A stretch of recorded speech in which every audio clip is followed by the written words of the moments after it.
तर आपल्यासोबत बातचीत करण्यासाठी महेश कोठारे फोनलाईनवरून जोडले गेलेले आहेत अभिनेते. महेश जी, आपण पाहतोय अतिशय दुःखद अशी बातमी समोर आलेली आहे.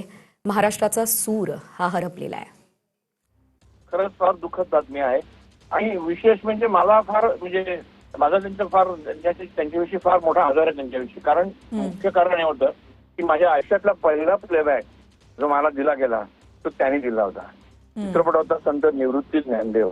मी छोट्या ज्ञानेश्वराची भूमिका केली होती आणि गाणं होतं दोहा माधव बरवा दोहा विठ्ठल बरवा. अरे खूप वाईट झालं.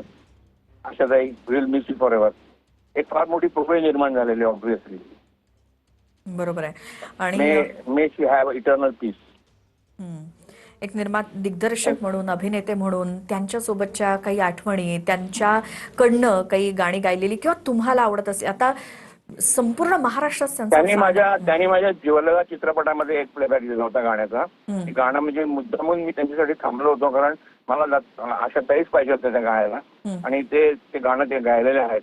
जीवलगा जीवलगा राजसा सादही ऐकना. वंडरफुल गाणं गायलं त्यांनी. खरंच खूप त्यांच्या आठवणी आहेत. पण will miss a lot. Ashatai, we have lost you. Very very big loss to अस.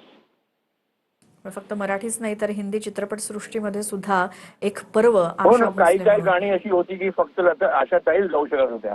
म्हणजे स्पेशली आर.डी. बर्मन बरोबर ज्या त्यांची जोडी होती, अशा तिने कमालीच्या गाणी गायलेली आहेत का आज पण ते अजरा मारायच. आणि इतकी वर्ष झाली तरी सुद्धा.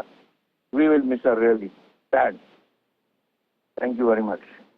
जी म्हणजे धन्यवाद. तुम्ही आमच्यासोबत बोललात, प्रतिक्रिया दिलीत.